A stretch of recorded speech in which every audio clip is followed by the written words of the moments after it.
Hello, hello, hello, good people.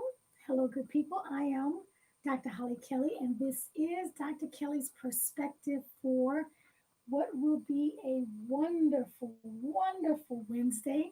It is September 30th.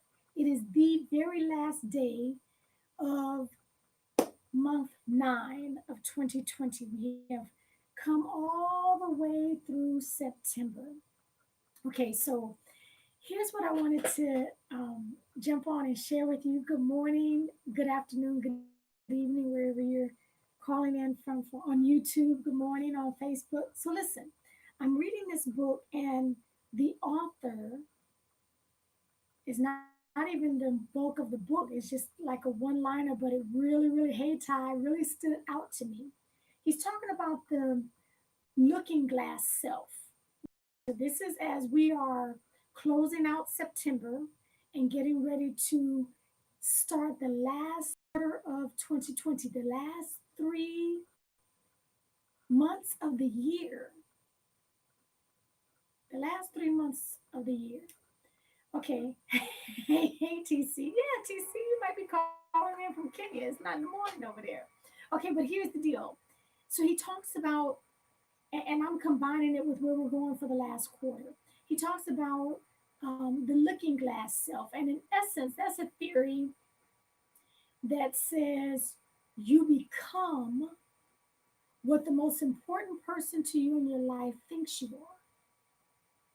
We become what the most important person in our lives thinks we are. So, who's the most important person to you? Is it your parent, your spouse, your big brother, your little sister, your grandmother? Who's the most important person, the most precious person to you in your life? Your coach, your pastor. You get to fill in the blank. Who is your boss? Who's the most important person to you in your life? Because what they say, what they expect of you, what they long for you, we become that. That's what this looking glass theory says. And so after you figure out who's the most important person to you, think about some of the impacts they've had on you by what they've said to you, what they think of you, what they want for you to become, what are their hopes for you, what do they dream for you. Looking glass theory says we become what they think we are. And so my question to you is what if God were the most important person to you? And everything he thinks about you, what he longs for you, because we're getting ready to step off into the last 3 months, the last quarter of the year. And so nothing changes until we change. And I promise you, we cannot change without having a mindset change, without shifting our mindset. And so what does if God were the most important person to you in your life and what he thought about you, what he says about you, that's what you become. So he says, oh, you're wonderfully and fearfully made. You are perfect the way I created you. I stopped you at your height. I grew you to your height. Your height is right on time. The color of your eyes, the melanin in your skin. I created you like that on purpose. I did that. Those gifts that I gave you, that talent that I gave you. I know you know that irritates you sometime, and you don't want to be seen as the only one. I made you holy. You don't need to get afraid of the word holy. It means set apart. It means distinct, set aside. I created you like that. I didn't give you that fear that you operate in. What if this looking glass theory has some truth to it?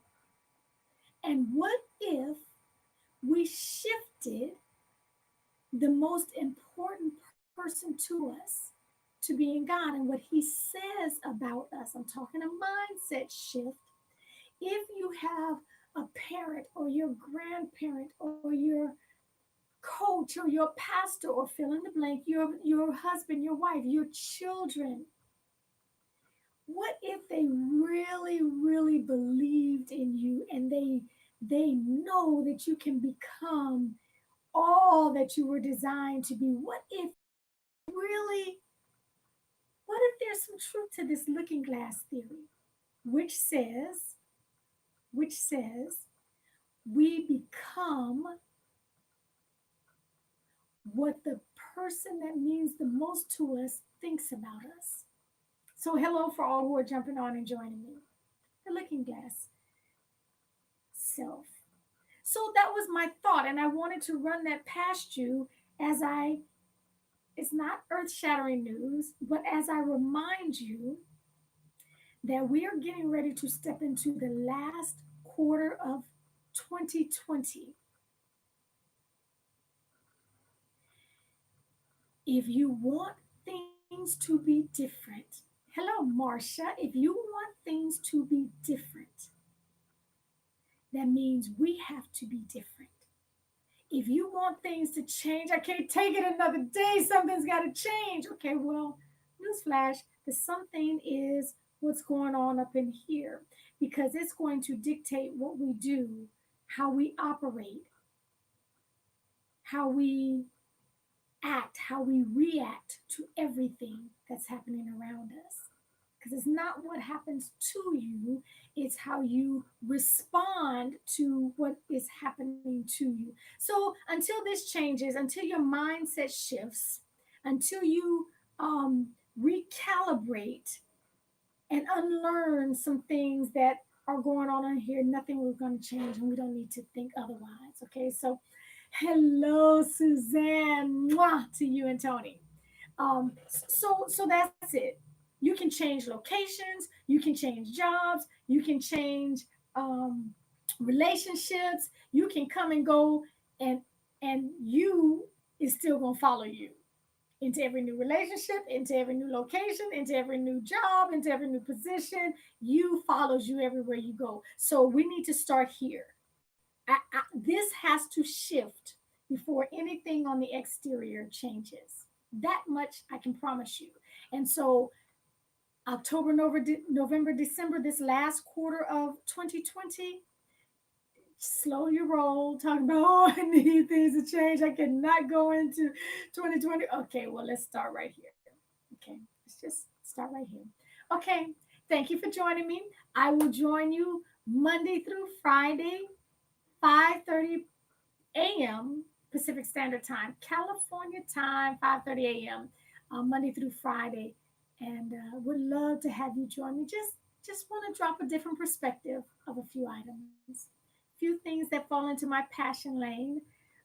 Just give you a different perspective of it.